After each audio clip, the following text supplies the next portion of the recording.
audio jungle.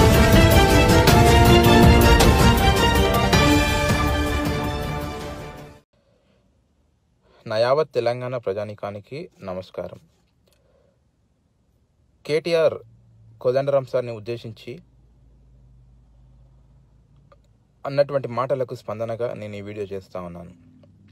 KTR Kodandaram సార్ని ఉద్దేశించి నువ్వు అన్నటువంటి మాట, కోదండరాం సారు టీడీపీ పార్టీతోనో లేకుంటే ఇతర పార్టీతోనో పొత్తులు పెట్టుకొని తెలంగాణ ప్రజానీకానికి మోసం చేస్తుండు. తెలంగాణ కోసం ఆత్మ బలిదానాలు చేసినటువంటి ఆత్మల యొక్క ప్రశ్నలకు లేకుంటే వారు చింతించే విధంగా కోదండరాం సార్ ప్రవర్తన ఉందని మాట్లాడుతున్నావు కదా. కోదండరాం సార్ ముంగట నువ్వెంత కేటీఆర్? 6 ఏళ్ళు ఏదో ఉద్యమంలో పాల్గొన్నా అని చెప్పేసి మొన్నటి క్రితం ఏదో స్టేట్మెంట్ ఇచ్చినావు. నువ్వు చేసినటువంటి 6 ఏళ్ళ ఉద్యమం ఏందో తెలంగాణ ప్రజలందరికీ తెలుసు. నీ పార్టీలో ఉన్నటువంటి టీఆర్ఎస్ కార్యకర్తలకు కూడా తెలుసు. నీ వల్ల నీ కుటుంబం వల్ల మోసపోయినటువంటి వాళ్ళు ఎంతోమంది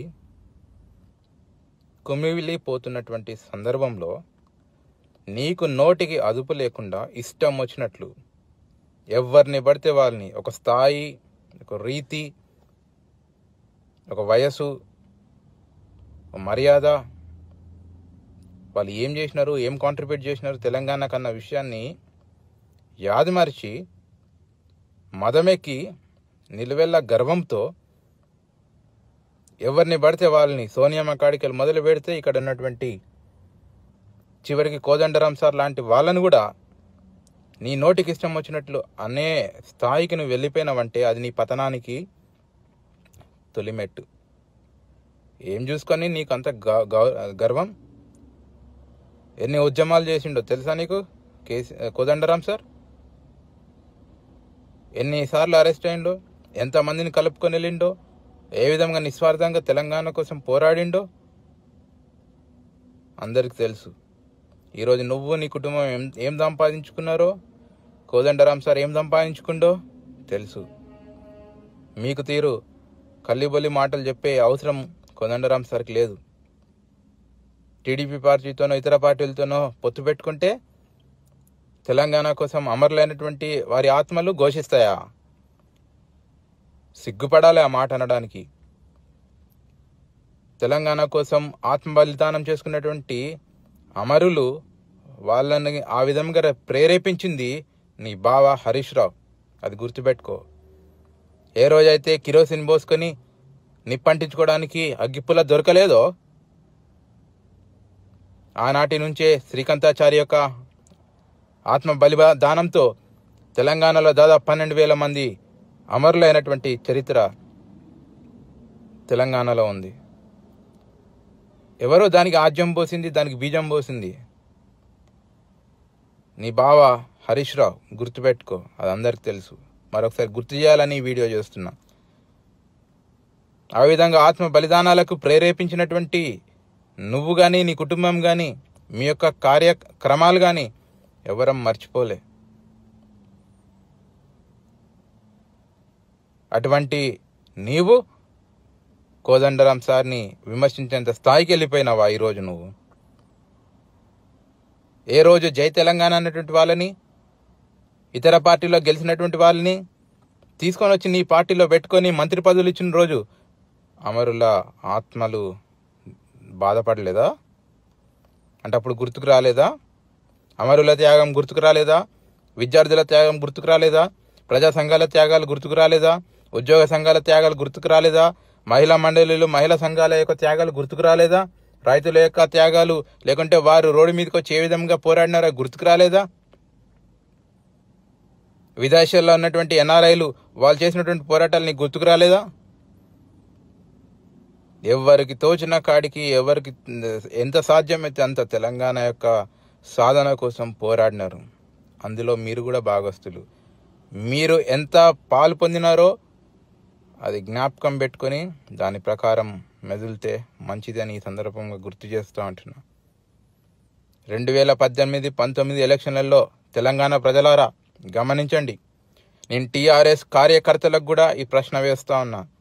మీరు ఒక్కసారి 2 రోజులు, 3 రోజులు మీరు చేస్తున్నటువంటి కార్యక్రమాలన్నీ కూడా ఆపేసి మీ ఇంట్లో కూర్చొని టీఆర్ఎస్ కార్యకర్తలారా ఒక్కసారి ఆలోచించుకోండి. మీరేమన్నా లాభపడ్డారా? నీ ఇంట్లో ఉన్న వాళ్ళు ఎవరన్నా లాభపడ్డారా? నీ ఇంటి చుట్టుపక్కల ఉన్న వాళ్ళు ఎవరన్నా లాభపడ్డారా? ఈ తెలంగాణ రాష్ట్ర సమితి యొక్క ప్రభుత్వం చేత లబ్ధి పొందినటువంటి వాళ్ళు ఎవరు?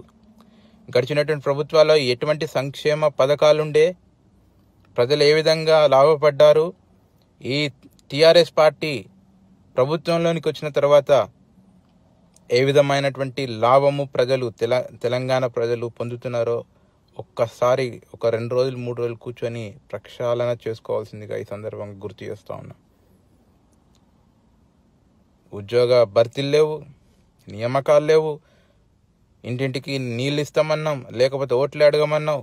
ఏం ముఖం పెట్టుకొని ముందస్తుకు పోయినారో ఈ సందర్భంగా ప్రశ్నిస్తున్నా.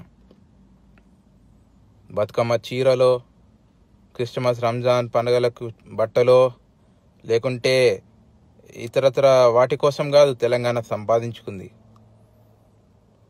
ఒక్కసారి ఆగిపోయి ఆలోచించండి అని ఈ సందర్భంగా మనవి చేస్తూ అంటున్నా.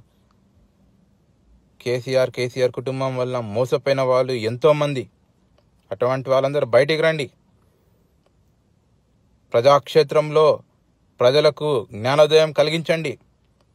ఈ కుటుంబంలో ఈ కేసీఆర్, ఈ టీఆర్ఎస్ పాలనలో ఆ నలుగురు తప్ప ఎవరు లాభపడలేదు. ఎవరయ్యా లాభపడినారు అని అంటే, ఏనాడు జై తెలంగాణ అన్నవాళ్ళు, నై తెలంగాణ అన్న వాళ్ళందరూ ఈరోజు తెలంగాణ రాష్ట్ర సమితిలో మంత్రులుగానో లేకుంటే ఇతర స్థానాల్లోనో ఉన్నట్టుగా మనం చూడవచ్చు.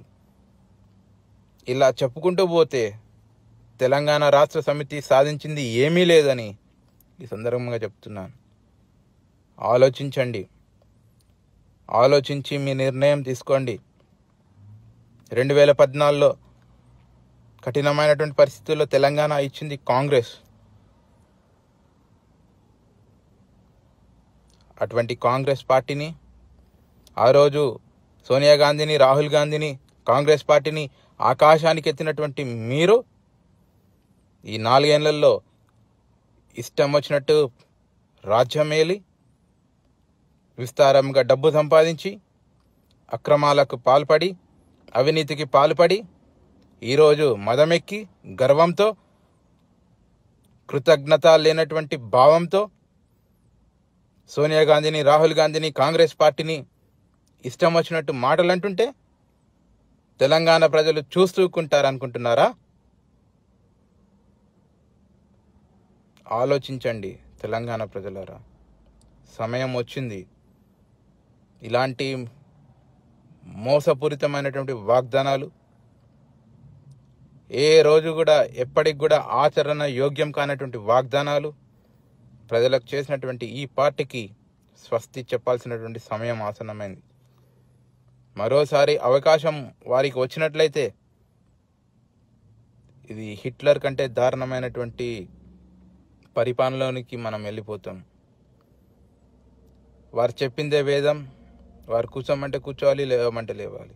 ఇప్పటికే అప్పుల్లో తెలంగాణ కురుక్కుపోయింది. తెలంగాణను అమ్మేస్తున్నారు.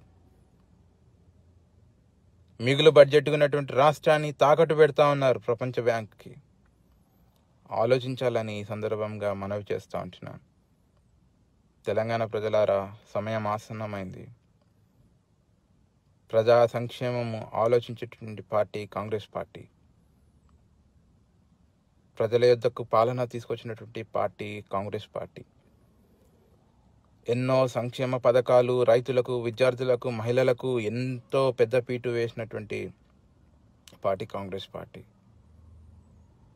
ఇప్పుడు కూడా తెలంగాణ ప్రజల కోసం, నిరుద్యోగుల కోసం, విద్యార్థుల కోసం, మహిళల కోసం, అనేక సంఘాల కోసం, ప్రజా సంఘాల కోసం, ఉద్యోగస్తుల కోసం ఆలోచిస్తున్నటువంటి party Congress party. Congress party manifesto నిర్మించే క్రమంలో ఉంది. మీ యొక్క విన్నపాలు ఏమైనా ఉన్నట్లయితే, అభ్యంతరాలు ఏమైనా ఉంటే కాంగ్రెస్ పార్టీ మేనిఫెస్టో కమిటీకి సాదరంగా సమర్పించండి. మనము కోరుకున్నటువంటి, ఆశించినటువంటి తెలంగాణను నిర్మించుకుందాం.